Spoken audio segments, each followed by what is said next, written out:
Hello students, இப்போ நம்ம class 11 business maths third chapter analytical geometry and example 3.1, 3.2, 3.3 பார்க்கலாம்.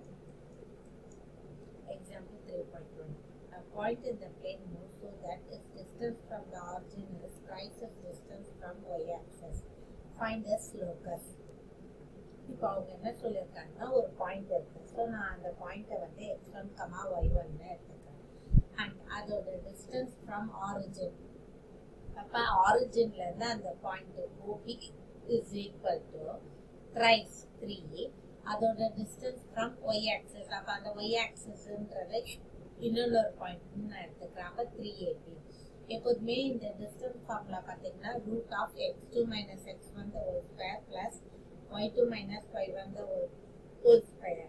அப்ப அந்த ரூட்டை கேன்சல் பண்றதுக்காக தான் நம்ம ஸ்கொயரிங் ஆன் போத் சைட்ஸ் பண்றோம். அப்போ ஓபி ஸ்கொயர்னா x1 y1 ஒரு பாயிண்ட், ஓனா ஆரிஜின் 0,0 ஒரு பாயிண்ட்.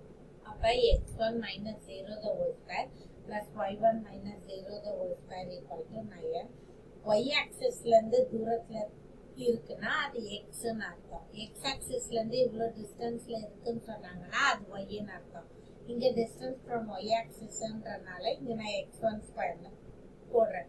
இப்போ இதை எக்ஸ்பேண்ட் பண்ணா x1 square plus y1 square equal to 9x1 square. எல்லாத்தையும் இந்த சைட் கொண்டு வந்தா 8x1 square minus y1 square equal to 0. அப்போ அதோட லோக்கஸ் வந்து நம்ம x1 y1 எல்லாமே x5 இருக்கு.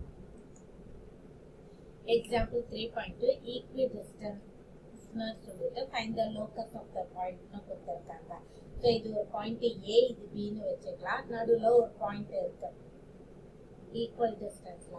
அப்ப AB இஸ் ஈக்குவல் டு BBன்னு எனக்கு தெரியும். ஈக்குவல் டிஸ்டன்ஸ்னா கரெக்டா அது மிட் பாயிண்ட்ல இருக்குன்னு அர்த்தம். ஸோ ஸ்கொயரிங் பண்ணிக்கிறேன். அப்ப ஃபர்ஸ்ட் AB, அப்ப இந்த பாயிண்ட்டையும் x1 y1 போட போறோம். அப்ப x1 minus 2 the whole square plus y1 minus of minus 3 na plus 3 equal to, இப்ப இந்த பாயிண்ட்டையும் x1 y1, அப்ப x1 minus 3 the whole square plus y1 plus 4 the whole square.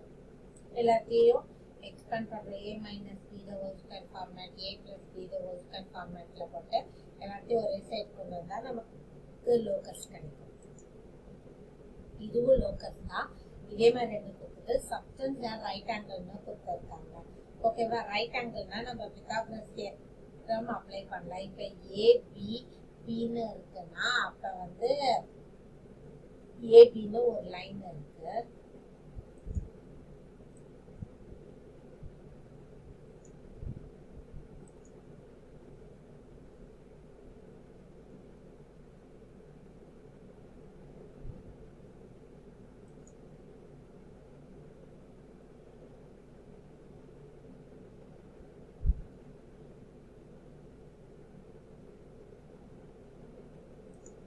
இப்போ right angle இருக்குன்னா AB, அதுல இங்க ஒரு பாயிண்ட் பின்னு இருக்கு.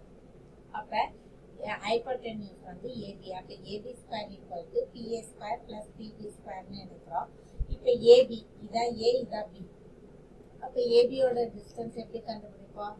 3 minus of minus 5 plus 5, 3 plus 5 8 square, 2 minus 1 1 square. அப்ப இங்க வந்து 8 ஸ்கொயர்னா 64 பிளஸ் 1 65 வரும்.